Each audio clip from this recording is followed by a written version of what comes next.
One of the pledges I made when I came back to the radio was to say, look, we're going to do as many cool local stories as we can because there's not enough of that.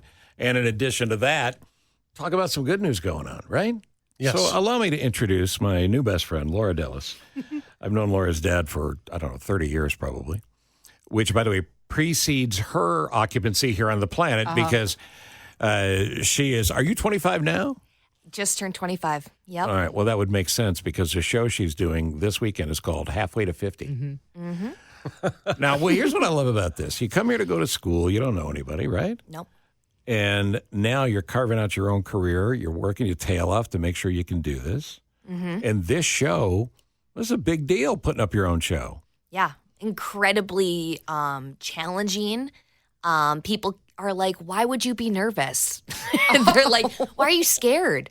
And I'm like, why am I scared? Yeah. Like, it's incredibly thrilling. I did it back in June. This is going to be my second time doing it. Right.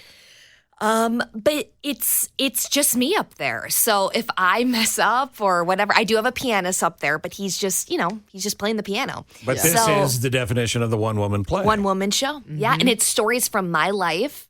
And it's pretty vulnerable, but they're fun and it's great. I just, I want to do a good job. I want people to come and I want people to see it and think I'm cool and all that stuff. Like, I want it all. I like that. I like that. So, yeah, it's intimidating, but great. And this is it Saturday night? It's Saturday night, 8 o'clock. Saturday night. Davenport's Piano Bar and Cabaret. It's a great room. Oh, Yeah. yeah, I know It's a exactly. great Yeah. room. That's a good room. Yeah. So Yeah. if you go to Laura's website, you can get tickets a lot of places, but there's a link right there for Eventbrite. Laura Dellis, 2 L's, DELLIS, lauradellis.com. Or you got a social media handle you want to throw out? Yeah, Instagram, it's going to be at LDells, so it's LDELLS. Okay. Yep. And follow you, obviously. Follow me Yeah. for some funny content. All right, so here's the thing. It's hard enough being a girl and being a girl in show business, and you're putting up this stuff.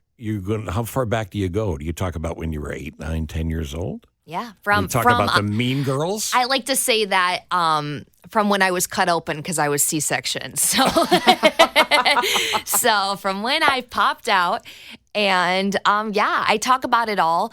There is I kind of jump around. There's not like a clear chronological timeline to it, but yeah, Mean Girls, specifically like boys, like the craziness that they bring to my life throughout all of this, like the last 25 years of that, and now dealing with the dating apps and how terrifying that is, and how much all of that. Aside from describing the play, because it's funny, it's sweet, I think it's probably touching in spots. Is that fair to say? I would say so, yeah. But I think about your parents watching this. Did they see the first performance? They did.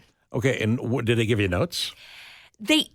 No, they didn't give me notes. They were so, because I always was like, I'm going to do my own one-woman show. And they were like, okay. Okay, honey.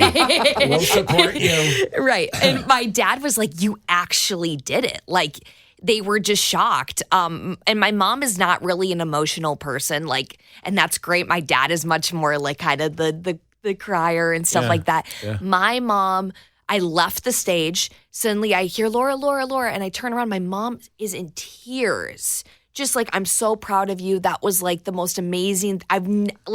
She was so blown away by it. And she never cries. So you touched a nerve. I touched a nerve there. And that was maybe like one of the coolest parts of it was I was like having my parents there, having my sister there. I had my baby sister there. And she got a good little moment in the show. And it was, it was. Is being someone who's strong, confident, funny, and female, when they're so blown away by the show and they go, so great you pulled that off. Was there ever a moment where just for fun you said to them and go, well, what do you think, it suck? Of course it's What would you expect from me? How long did you work it out to get to that performance? I have been writing it for a couple years. Okay. But that's pretty quick. Yeah, but what I decided was I always was like, I'm going to do it. Because I work at Davenport's. I'm a server there. So I see a lot of shows, and I sing there when I'm not serving. So I'm used to that space. I've seen, some great cabaret artists come through there, some interesting people come through there. And I kind of learned okay, this is what I'd like to do. This is kind of what I would like to steer away from and all that stuff. And then I realized that my birthday was coming up and I came up with this idea for like halfway to 50. Like that's a great milestone. Like 25. Yeah. Like Big deal. Yeah, it's a big deal. Yeah. And I was like, I can make something. Either that's a concept, that's a show idea that I can work with, and kind of just like this, it could be a million different things, like without like a good concept like that. So, But then you have to figure out a narrative. You got to figure out a way to tell the story, and you got to figure out a way to make it visual and connective to the audience. It's not so simple as going, and then I was 12. And my friend Becky didn't invite me to her party. It's not a show. And I'm singing too, so I have to incorporate songs in there as well. And I didn't write the songs, I won't say that, but I did do some kind of parody, lyrics and stuff like that. But yeah, trying to find songs that fit with that narrative, the story that I just told before. Also that I feel like I can sing confidently, nervous, and like changing keys and working with my pianist, Mickey York, who's amazing. And is super helpful. And I have like ideas. I'm like, I want to put this song with this song. Can we mash them together? And he's like, I think we can. And having him figure that out and hearing it in real time. Sure. Oh my God. I'm like, oh my God. That's amazing. So yeah, it's a lot of work. So in the midst of doing all of this, what do you want to be? You want to be on Saturday Night Live? Do you want to have a hit record? And you can't say all of it. Dang it! How did you know? Do you want to act? I mean, I know you're funny. Do you want to act? Yeah, I would like to act. Because that's what school was about, right? That's what school was about. Yep, I went to school for musical theater. I always say something that combines comedy, musical theater is like, it feels so good. It's like a comfort blanket. But I want to do more TV and film too. I'm such a fan of comedy, and I've really done my research. I find it really interesting and all of that. One of the reasons I really wanted to talk to you, aside from knowing your dad, is because I think it's so cool that you're doing this, and John will back me up on this, because John and I come from stand-up. It's never been harder to get noticed.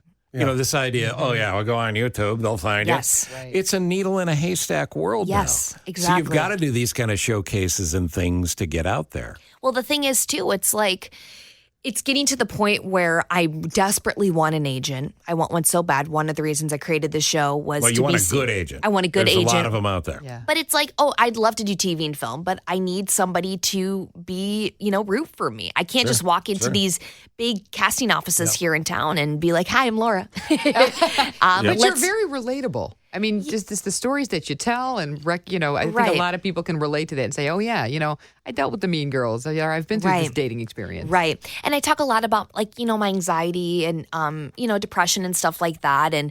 And I had a lot of people who were like, it wasn't like, oh, boo-hoo, Laura. Oh, that's so sad. Like, boo. It was like, oh my gosh, everybody in that room has felt the way that you have 100%. felt. Yeah. And multiple people told me that. And I was like, perfect. That's like what I wanted to hear.